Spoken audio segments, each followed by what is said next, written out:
The sharp crack of the gavel was the sound of my life shattering. On the charge of embezzlement, this court finds you, Miss Elena Torres, guilty. Judge Harrison's voice boomed, a detached final thunder rolling across the silent courtroom. I sentence you to 5 years in the state penitentiary. 5 years. The words echoed in the cavernous space, each one a hammer blow against my skull. My gaze, however, wasn't on the judge. It was locked on Marcus, my fiancé, the man I had loved and trusted for 6 years. He didn't look away. He stood there, a mask of feigned solemnity for the jury, but his eyes held a triumphant, satisfied smirk that burned itself into my memory. It was an image I knew I would carry with me into the darkness of a prison cell, a brand hotter than any physical searing. The bailiff stepped forward, his movements practiced and impersonal. The cold, metallic bite of the handcuffs as they snapped around my wrists was a stark, brutal confirmation of the verdict. My world had narrowed to the glint in Marcus's eyes and the chilling weight on my arms. "All rise," the bailiff grunted, his hand on my elbow, pulling me to my feet. As he led me past the prosecution's table, a familiar scent wafted from Marcus's suit jacket, a scent I had smelled on him just that morning. Jasmine, Victoria's signature perfume. It clung to his expensive collar like a stain, a fragrant ghost of their rendezvous, the final, mocking confirmation of his betrayal. He hadn't even had the decency to change his suit after leaving her bed to come to court and watch me be sentenced for a crime they committed together. He was sending me to prison for her.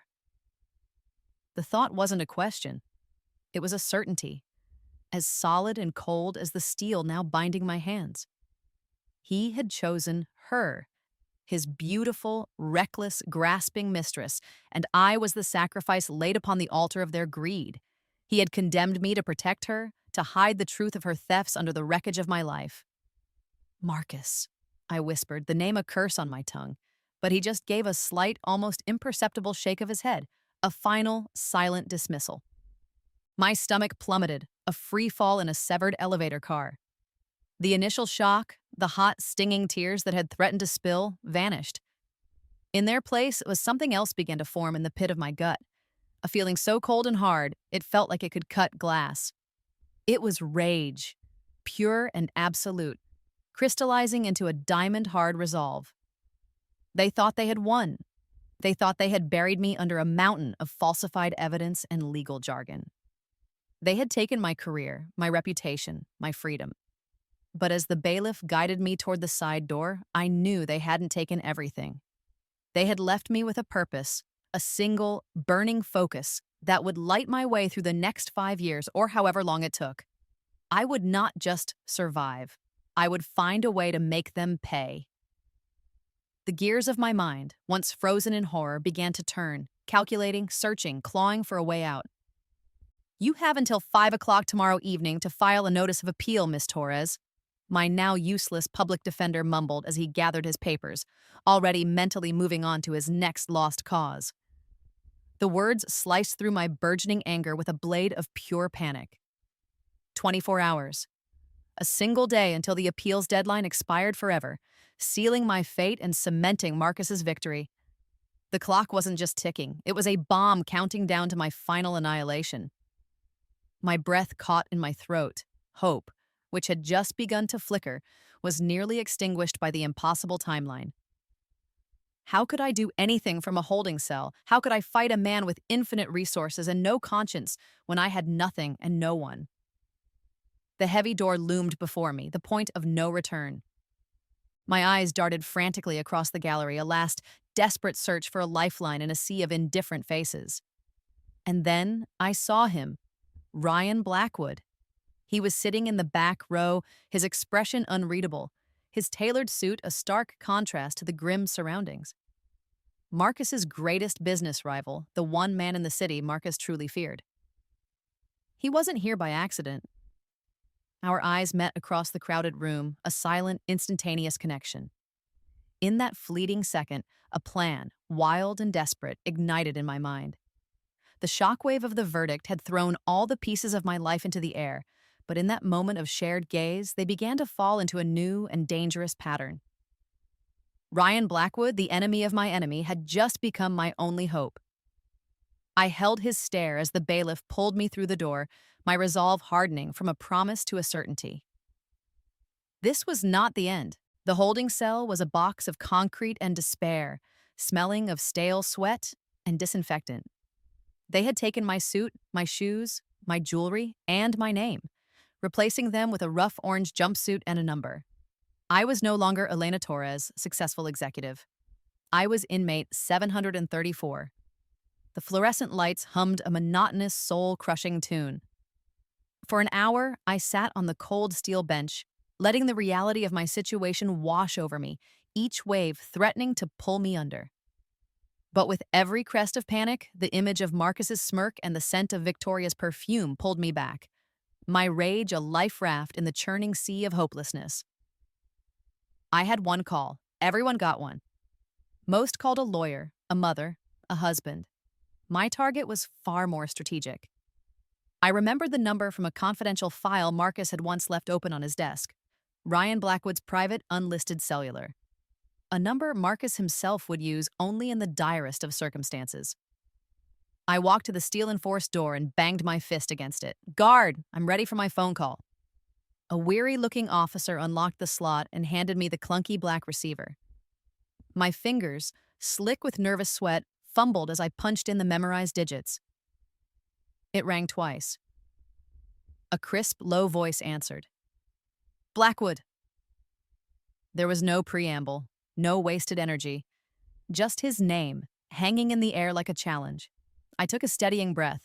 The fate of my entire future balanced on the next sentence. "Mr. Blackwood," I said, my voice steadier than I felt. "This is Elena Torres. I have Marcus's dirty laundry, a whole trousseau's worth, and you have the resources to help me destroy him with it." There was a beat of calculated silence on the other end of the line, long enough for me to hear the frantic pounding of my own heart against my ribs. I could picture him in his high-rise office, staring out at the city Marcus so desperately wanted to own, weighing the odds. "Miss Torres?" he finally replied, his tone laced with a cool, dismissive skepticism that stung more than I expected. "I just watched a jury convict you of embezzling $200,000 from your fiancé. What on earth makes you think I'd trust a single word from a convicted felon?" His question was fair, the precise obstacle I had anticipated. This was my one shot to prove I was an asset, not a liability. "You'll trust me because you're smart enough to know a setup when you see one," I shot back, my voice dropping, sharpened by conviction. "And you know as well as I do that Marcus framed me. You'll trust me because the person he was protecting is Victoria Hastings." I let her name hang in the air between us. "You know he'd burn the world down to protect her. And you know her appetite for the finer things is expensive. The only thing the jury got wrong was the name of the thief. I was just the scapegoat." Another pause, shorter this time. I heard the soft click of a pen against a desk. He was listening. He was considering it. "You're right about one thing, Miss Torres," Ryan said, a new edge of interest in his voice. "I do know about Victoria's expensive habits. But you're thinking too small. This isn't about a new wardrobe or a sports car." He let out a dry, humorless chuckle. "Marcus didn't frame you over a simple case of corporate theft. He framed you to cover up the money he was siphoning to pay off Victoria's gambling debts." The words hit me like a physical blow. "Gambling? What are you talking about?" I whispered, leaning my forehead against the cold concrete wall. "The money wasn't from your company's accounts, Elena," he continued, his voice dropping into a conspiratorial register. "That was just the story he fabricated for the police, the lie he knew he could prove with the fake paper trail he created leading to you. The real money, the money Victoria lost, he embezzled from 3 different charities, one for pediatric cancer research, one for homeless veterans, and one for a children's arts foundation." A wave of nausea washed over me. It was so much worse, so much more monstrous than I could have ever imagined. Stealing from shareholders was one thing. Stealing from sick children was a level of evil that defied comprehension. My crime, the one I was now sentenced to 5 years for, was nothing more than an elaborate piece of misdirection. A magic trick to keep the world from looking at where the real crime was happening. "My God," I breathed, my rage now eclipsed by a profound, sickening disgust. Marcus wasn't just a cheat and a liar, he was a ghoul. How do you know all this? Ryan didn't hesitate. Because I make it my business to know everything about my competition. I've been tracking their financial bleed for months, waiting for the right moment to strike. Victoria's little problem is the kind of weakness that can bring down an empire. He was right, and I was the key to unlocking it. So, you'll help me? I asked, a sliver of genuine hope cutting through the despair. I can provide you with internal account structures, passwords, timelines, everything you need to prove it. Help you? Ryan's voice suddenly sharpened, snapping back to the present. Elena, the time for methodical planning is over. My people have the evidence, but it's not admissible without a sworn affidavit from someone on the inside. Someone like you. He paused. What time is it there? I glanced up at the large institutional clock on the wall opposite my cell. The thick black minute hand was moving with agonizing slowness toward the 6. It's 3:30, I said, my voice tight with confusion. Why? The line went quiet for a moment, and I heard the frantic clicking of a keyboard. Damn it! Ryan swore under his breath. The Court of Appeals closes at 5 o'clock sharp. That's when the window for filing your notice of appeal closes. Forever. The reality crashed down on me with the force of a tidal wave. We had 90 minutes. 90 minutes to get a sworn statement, file a legal motion, and stop the gears of the state from grinding me into dust. The fight wasn't days or weeks away. It was now. The 90 minutes that followed Ryan's call were a blur of controlled chaos. A man I'd never seen before, a sharp-suited lawyer with ice water in his veins, appeared at the bars of my cell less than 10 minutes later. Elena Torres, I'm Jonathan Pierce. I work for Ryan Blackwood. We're getting you out of here. He moved with an efficiency that was breathtaking. There was no discussion, no debate. He slapped a series of documents against the window for the guards, his voice a low, commanding hum of legal citations and procedural demands. A stay of sentence pending appeal, filed electronically a minute ago. A bail bond posted for an obscene amount of money, already approved. The guards who had looked at me with bored indifference an hour ago now scurried to comply, their faces a mixture of confusion and newfound respect for the power moving behind the scenes. Within 45 minutes, I was walking out of the precinct, the orange jumpsuit replaced by my own clothes, which felt foreign and strange against my skin. The sterile, hopeless air of the courthouse and its holding cells was sucked from my lungs, replaced by the cool evening air of the city. A black town car was waiting at the curb, its engine purring. Where are we going? I asked, sliding onto the plush leather seats. Jonathan handed me a sleek new phone. The office, Mr. Blackwood is waiting. As the car pulled away, I glanced back at the courthouse, a monolithic tomb where my life had been pronounced dead. But I hadn't been buried. I had been resurrected.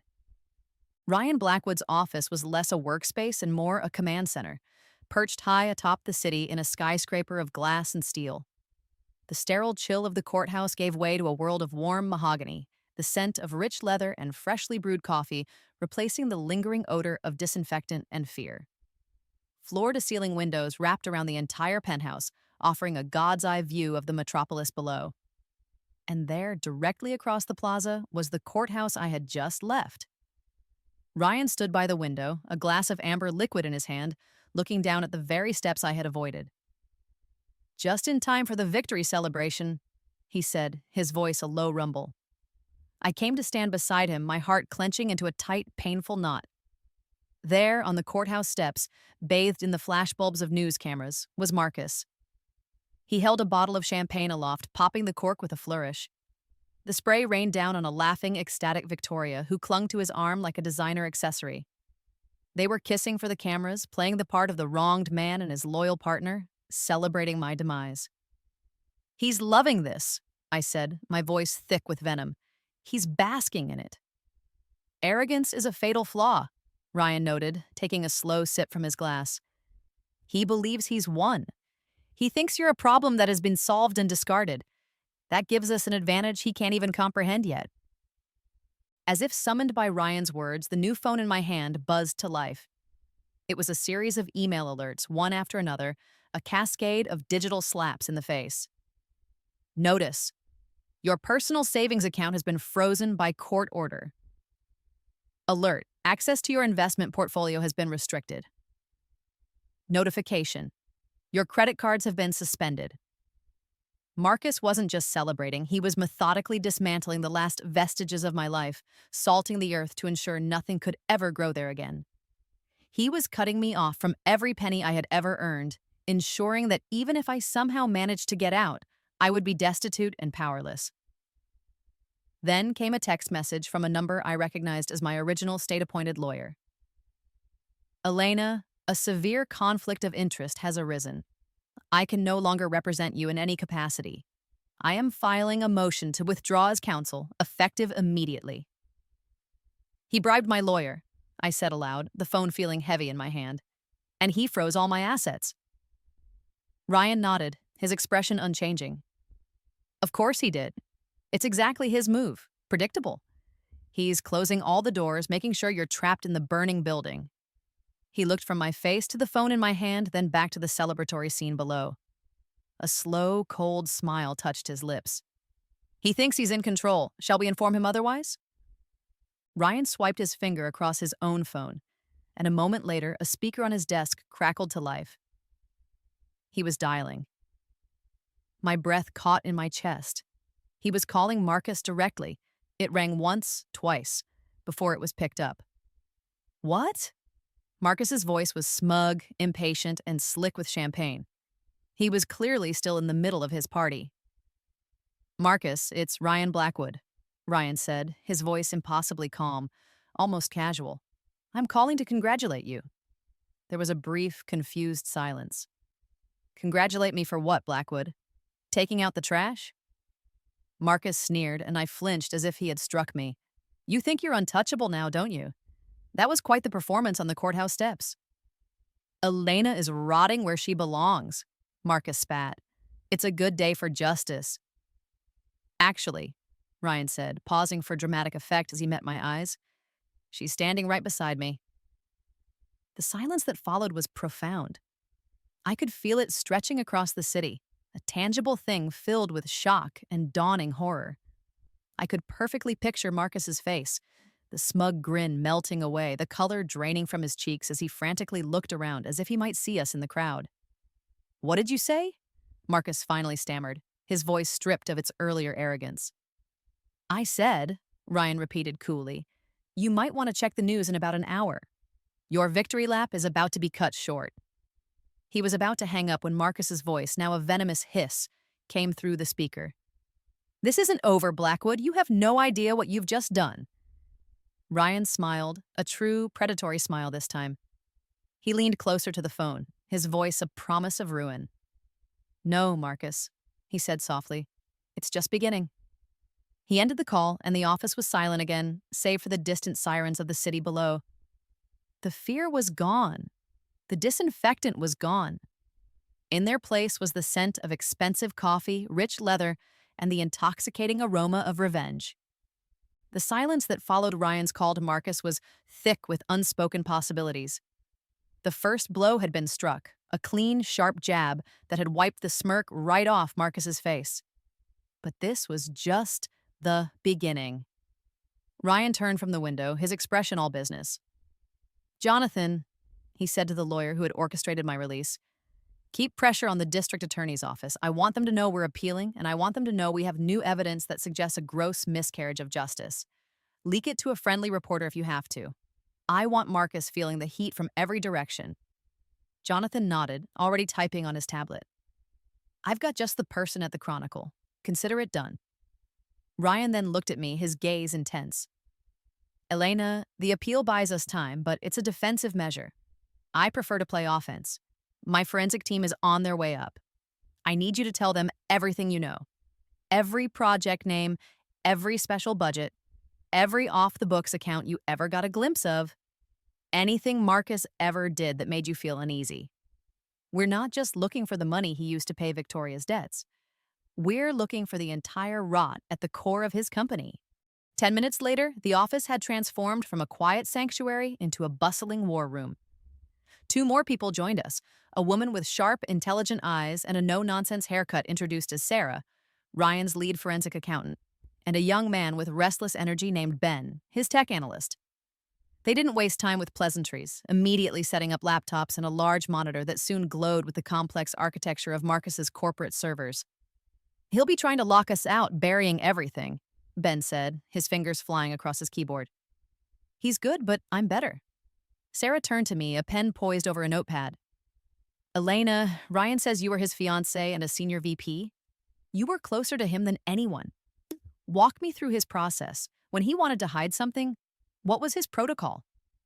For the next hour, I dredged up every memory, every fragment of suspicious behavior I had brushed aside in the name of love and trust.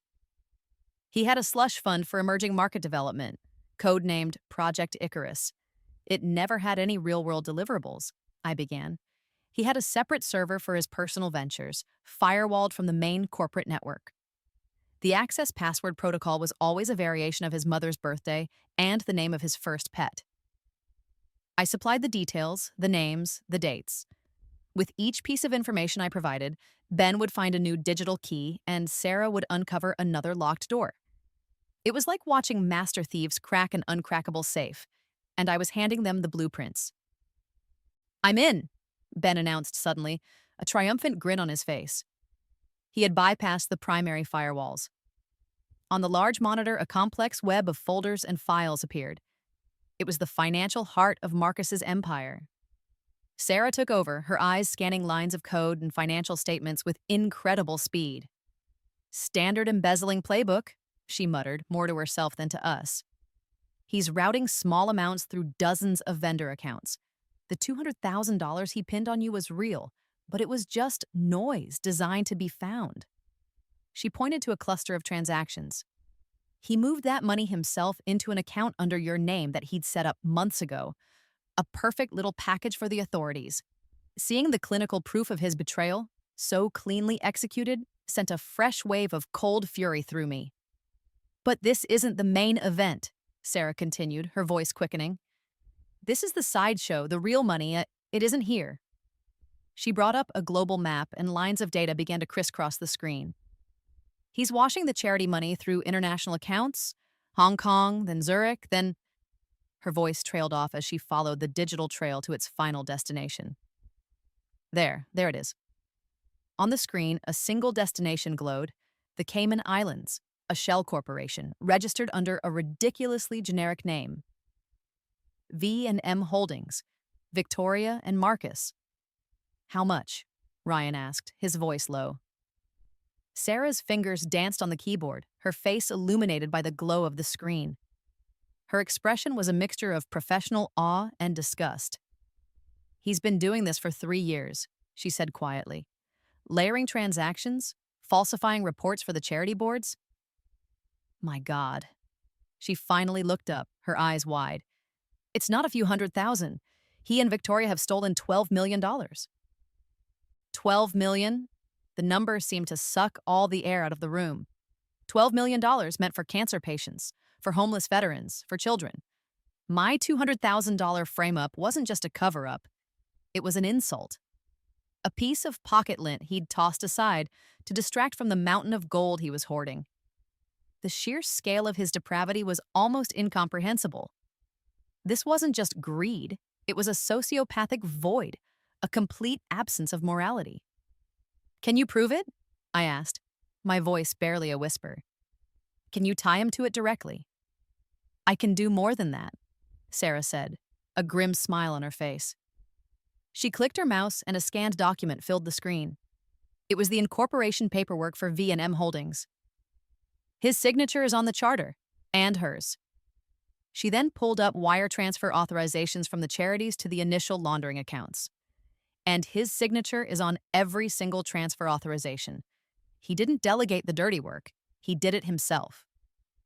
Ryan stared at the screen, his expression hard as granite. He turned to the rest of his team. "Package it. Every document, every transfer, every fake report. Create a file that a 5-year-old could understand. I want it ready in 1 hour." He then looked at me, a new plan already forming in his eyes. "The annual shareholder meeting for his company is tomorrow morning at 9. The pieces clicked into place in my mind. It was the perfect stage for his public execution. You're going to release it then, I stated, understanding his strategy completely. Ryan nodded. We give him two options. He can walk up to that podium tomorrow morning, confess to financial misconduct, resign as CEO, and promise to pay back the money. He'll spin it as a personal failing, a mistake he deeply regrets.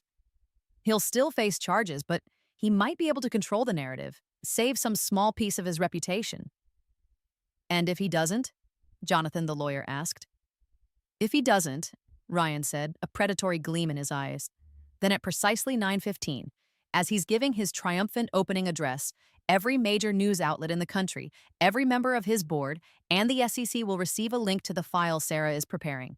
The evidence will go live, and he'll be voted out as CEO by a board invoking the morals clause in his contract before he even finishes his speech.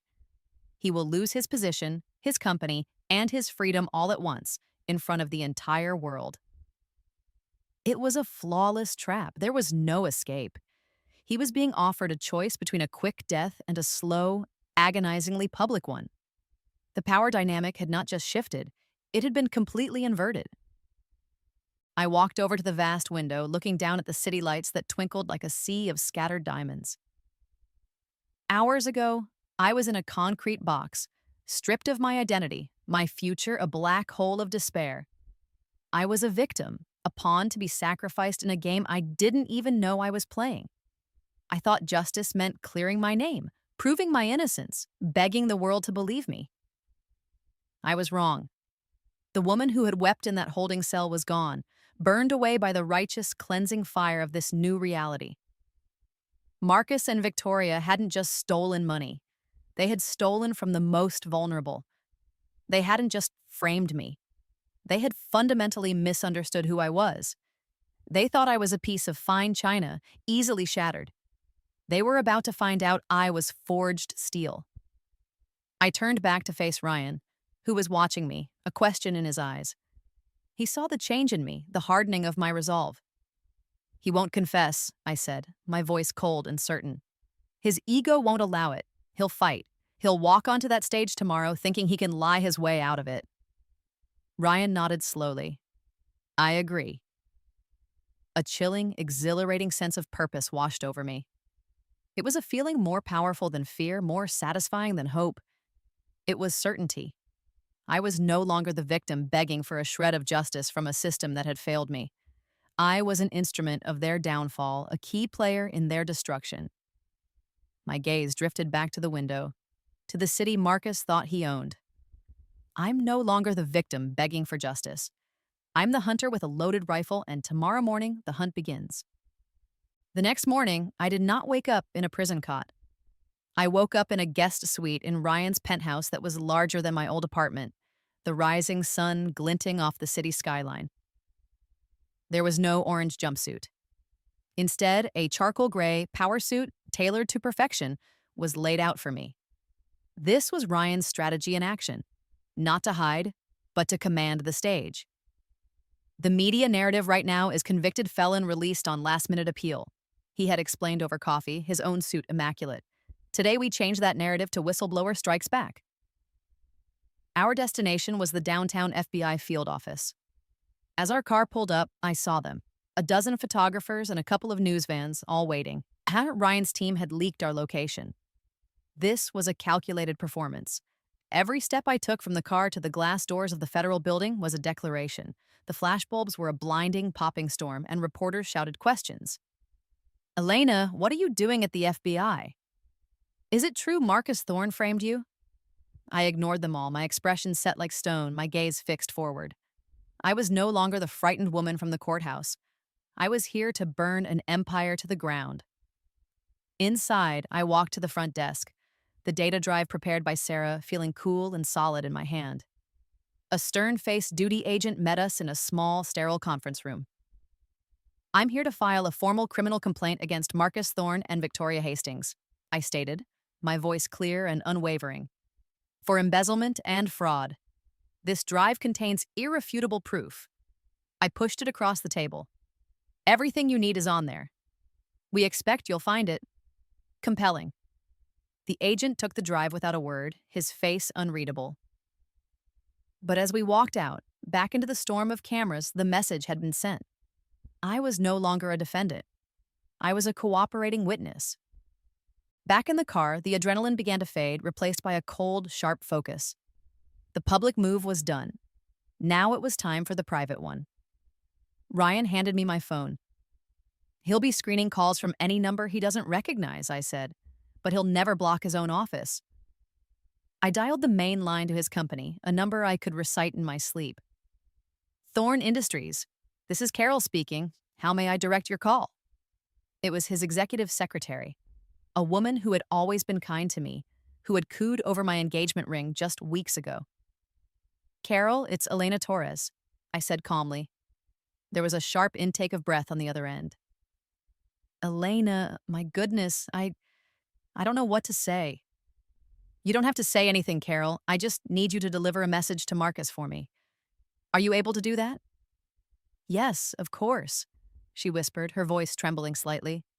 Tell him he has 48 hours to return every dollar he stole from those charities. Tell him the FBI is verifying my evidence as we speak, and that they will be freezing all his corporate and personal accounts at 9 a.m. Monday morning. The 48-hour deadline was a lie, a piece of psychological warfare designed to make him think he had the weekend to plan, to hide, to run. We both knew the real timeline was much, much shorter. Tell him the clock is ticking, I said, and hung up before she could reply. It didn't take 30 seconds. My phone rang, the screen flashing with Marcus's private number. I let it ring twice before answering, putting it on speaker for Ryan to hear. Elena? His voice was a strained, desperate version of its former self. The arrogance was gone, replaced by a thin veneer of feigned affection. Elena, darling, you're making a terrible mistake. We can fix this. The only mistake, I replied, my voice devoid of any emotion, was trusting you for 6 years. This isn't me. You have to believe me. It's Victoria. She got in over her head. I was just trying to protect her, to protect us. The pathetic excuse, the attempt to shift the blame he had so carefully placed on my shoulders, was laughable. You signed the papers, Marcus. You moved the money. You built the cage you're in now. The only person you were protecting was yourself. I could hear his breathing accelerate, the desperation curdling into panic and then into anger. You don't know what you're dealing with, he hissed. Victoria won't go down quietly. If you do this, she'll destroy us both. She has things on me, things you can't even imagine. It was a stunning admission. He was afraid of her. He, the master manipulator, was terrified of the viper he'd been keeping as a pet. A cold smile touched my lips. He was offering me a warning, but all I heard was an opportunity. Then we'll see who survives the fire, I said, and ended the call. Back in the war room, the atmosphere was electric. Ben, the tech analyst, was hunched over his screen, a triumphant look on his face. Got something, he said, not looking up. While you were out, I did a deep dive on Victoria, cross-referencing the Cayman account with any other offshore activity. Your call must have spooked Marcus because he just made a panicked transfer from a secondary account we hadn't found yet. On the main screen, he pulled up a new wire confirmation. It was a tuition payment for a prestigious, incredibly expensive boarding school in Gstaad, Switzerland. Who is he paying tuition for? Ryan asked, leaning forward. Not his kid, Ben said with a grin. The payment is for one Antoine Dubois. I did some digging. Antoine's mother is listed as one Victoria Dubois. He brought up a photo. It was her, younger, standing beside a handsome, dark-haired man, a small boy between them. It was a family portrait. Victoria Hastings' legal name is Victoria Dubois, Ben explained. She was married in France 10 years ago, and as far as I can tell, she never got a divorce. The revelation hit the room like a physical shockwave. Marcus hadn't just been paying off his mistress's gambling debts with money meant for dying children. He had been unwittingly funding her entire secret second life, bankrolling her estranged husband and her son in Switzerland. Victoria wasn't just a greedy partner in crime. She was a world-class con artist, and Marcus Thorn was her latest, biggest mark. This changed everything. This was the leverage that could break Marcus completely. The humiliation of being played so thoroughly would be a blow his ego could never withstand. This was our ace in the hole, the final kill shot we could deploy at the shareholder meeting if he somehow managed to weather the initial storm. Ryan looked at the screen, then at me, a slow, appreciative smile spreading across his face. "It just keeps getting better," he said, the sentiment both grim and deeply satisfying. He stood and walked to the whiteboard where he had a schedule written out. "The board convenes at 9 a.m. tomorrow for the shareholder meeting. Your evidence, combined with the news of your FBI visit, will be enough for them to invoke the morals clause and oust him." He uncapped a black marker and drew a second line on the timeline. "The FBI just called Jonathan. They verified the signatures on the primary transfers. They're fast-tracking the warrant." He wrote in bold letters next to the new line. "The Bureau executes their raid on Thorn Industries at 10 a.m. sharp." It was perfect, a two-pronged attack. His corporate life would be over at 9, his personal freedom would be over at 10. There was no escape. The trap was set, the bait had been taken. And in less than 18 hours, the jaws would snap shut. The boardroom was a cavern of polished wood and hushed tones, filled with the city's most powerful figures. On a massive screen at the front of the room, I watched a live feed from a microcamera on Jonathan's lapel. The shareholders and board members of Thorn Industries sat with stern, expectant faces. At the podium, Marcus was in his element. He was dressed in a pristine navy suit, his voice smooth and confident as he spoke of record-breaking projections and market dominance. He was utterly oblivious, a king on his throne, unaware that the castle walls were about to be breached. He thought he had until Monday. He thought I was a problem neutralized. Ryan stood beside me in our own command center, his eyes fixed on the feed. "He's walking directly into the line of fire," he murmured. "He truly believes he's untouchable."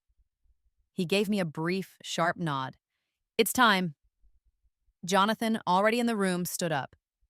"Mr. Chairman, I apologize for the interruption, but I must move to allow a guest speaker to address the board on a matter of extreme fiduciary urgency that directly impacts every person in this room." A murmur of confusion rippled through the attendees. Before the chairman could object, I pushed open the heavy oak doors at the back of the boardroom and walked in. A collective gasp sucked the air from the room. Conversations ceased. Every head turned towards me. The shock was a palpable wave that rolled from the back of the room to the front, its crest breaking right at the podium where Marcus stood. His face, which a moment ago had been a mask of corporate confidence, went slack. The color drained from his cheeks, his mouth falling slightly open as he stared at me, his eyes wide with a mixture of disbelief and pure horror. I walked down the central aisle with deliberate, measured steps, my heels clicking on the marble floor like the ticking of a clock counting down his final seconds. The shareholders parted before me as if I were a specter. I could feel their stares, their whispers, but my focus was entirely on Marcus. When I reached the front, I didn't stop at the guest lectern. I walked directly to the main podium, stopping beside him, close enough to see the sweat beading on his temple. I leaned into the microphone. "Good morning," I said, my voice amplified, carrying a deadly calm through the silent, cavernous room. "My name is Elena Torres. Many of you know me as the woman Mr. Thorn framed for embezzlement yesterday. I'm here today to talk about what he was trying to hide." With a click of the remote in my hand, the screen behind Marcus, which had displayed his cheerful profit charts, flickered and changed. It now showed the incorporation documents for V&M Holdings, the Cayman Islands Shell Company, and beside it, a single, stark number, $12 million. Chaos erupted. Shouts and angry questions flew from all corners of the room as the board members surged to their feet. "She's a convicted criminal!" Marcus finally found his voice, shouting into the microphone, trying to regain control. His voice was shrill, laced with panic. He pointed a trembling finger at me. "She has no standing here. This is a lie." I turned to face him, my own voice dropping, yet carrying with lethal precision over the sound system. "Says the man who framed his fiancée to protect his mistress's embezzlement." I clicked the remote again. The screen changed to a picture of a radiant, smiling Victoria Hastings. "He didn't want you to know that the woman he's been lavishing with gifts was the real thief." "That's preposterous," Marcus sputtered, his eyes darting frantically around the room, looking for an ally and finding only suspicion. "You have no proof I knew anything about Victoria's activities." He was trying to throw her to the wolves, to cut her loose to save his own skin. It was exactly what I expected. No proof? I asked softly. I clicked the remote one more time. The screen behind us split into two images. On the left was the logo for the Pediatric Cancer Research Fund. On the right was a wire transfer authorization for $1 million from their account to a laundering firm in Hong Kong.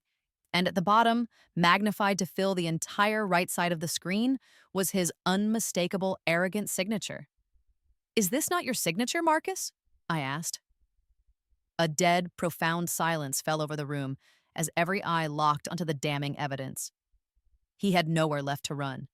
He stared at the screen, his face a mask of primal fury and trapped desperation. He turned on me, his voice a venomous hiss. "This is extortion!" he snarled, abandoning all pretense of innocence. The crowd gasped, his outburst a tacit admission of guilt. "This," I replied, my voice as cold and hard as the marble floor, "is justice." His eyes blazed with impotent rage. He looked past me to the large security guards stationed by the doors, his last resort. "Security!" he bellowed, his voice cracking. "Get her out of here, now!" Two uniformed guards, both powerfully built men I recognized from the building's regular staff, began to move forward. But they didn't walk towards me. They walked straight to the podium and took up positions on either side of Marcus. He looked at them, his face a canvas of confusion. "What are you doing? I gave you an order." The lead guard looked at him with an expression of mild pity. "Sorry, Mr. Thorne. Our paychecks come from the new management now." Marcus's head whipped around to look at me and then past me to where Ryan Blackwood was now standing calmly in the doorway. Understanding, final and complete, dawned in his eyes. "You," he whispered, the single word filled with a career's worth of hatred. "They work for Ryan now," I explained, twisting the knife. "You missed 3 payrolls for the building's security contract." He was happy to pick it up. His gaze snapped back to me, the fury replaced by a chilling, hollow comprehension. "You planned this." A slow, genuine smile spread across my face for the first time. "Every beautiful second." The guards each took one of Marcus's arms. He didn't resist. The fight had gone out of him, leaving behind an empty shell. "My keycard," the lead guard said, his voice flat.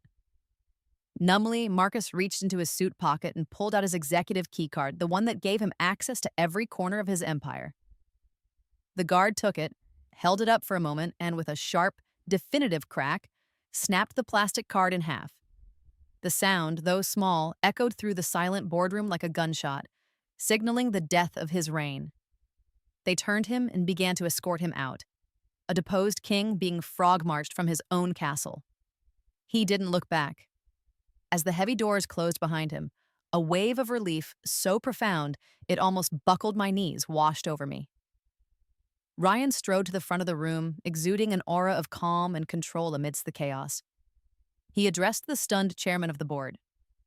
"Gentlemen, your company has a serious problem, but it's a problem that can be solved with competent leadership and full transparency." He slid a leather-bound portfolio across the mahogany table. "It wasn't for me, it was a formal proposal, a new CEO contract with his name on it. I'm prepared to take the helm, stabilize the stock, and cooperate fully with the federal investigation. Your company can survive this. Under my leadership, it will thrive." My revenge was complete. Ryan's takeover was just beginning. The rest of the day was a whirlwind of cathartic resolutions. An hour after the meeting, as I sat with Ryan in our war room watching the news channels explode with the story, my phone rang. It was Jonathan. "It's over, Elena," he said, his voice filled with professional satisfaction.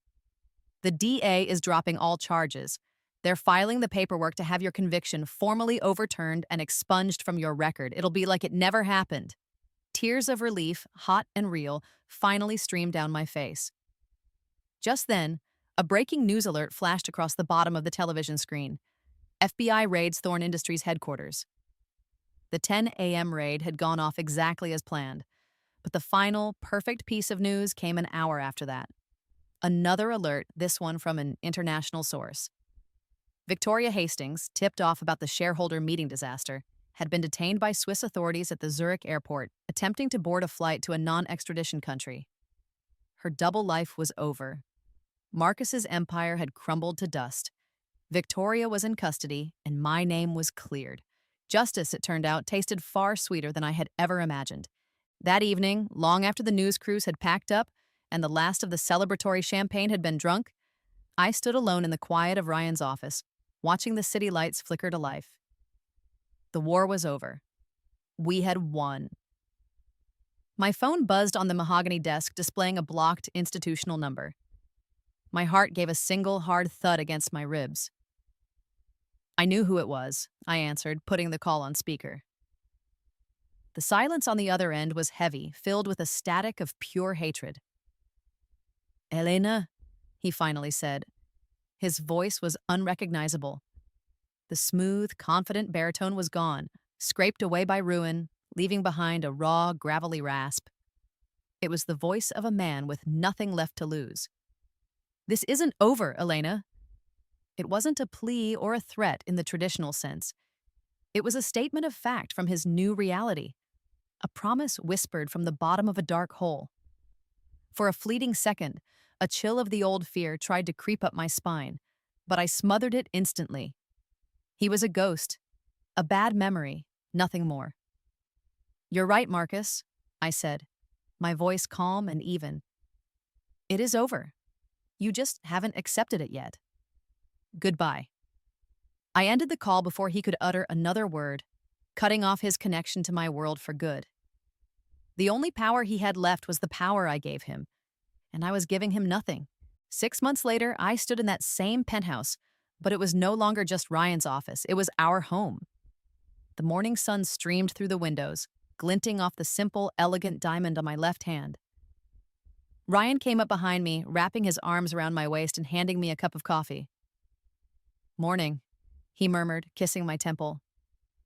Morning, I smiled, leaning back against him. The ease between us was a quiet, sturdy thing, built not on lies and performance like my past, but on a foundation of mutual respect, brutal honesty, and a shared victory against impossible odds.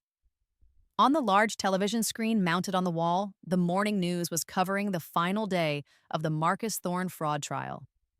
There he was, a shadow of his former self in an ill-fitting suit, his face sallow and drawn. He looked older, broken. But the main event was the woman on the split screen, testifying via a live feed from a federal detention center. It was Victoria. She had taken a deal, of course. Her testimony was a masterclass in self-preservation. With cold, clinical precision, she laid out the entire $12 million scheme, every fake invoice, every offshore transfer. She answered her prosecutor's questions with a calm demeanor, painting Marcus as the obsessive, controlling mastermind and herself as a frightened woman trapped in his web. He told me it was the only way we could be together, she said, dabbing at a dry eye with a tissue. He said he would handle everything, that I just had to trust him. I watched Marcus's face as he listened to her betray him so completely. There was no rage, no shock, just a hollow, empty resignation. Their grand, destructive love story wasn't ending in a blaze of glory, but with a pathetic, whimpering whimper of mutual self-serving betrayal. They were two scorpions in a bottle, and they had finally stung each other to death. It was the perfect, pitiful end for them both. A special report followed her testimony. The anchor, with a broad, satisfied smile, announced that following Mr. Thorne's conviction, the last of the frozen assets had been liquidated and the full $12 million had been returned to their rightful recipients. There were interviews with the directors of the Pediatric Cancer Fund and the Veterans Charity, their faces alight with relief and gratitude.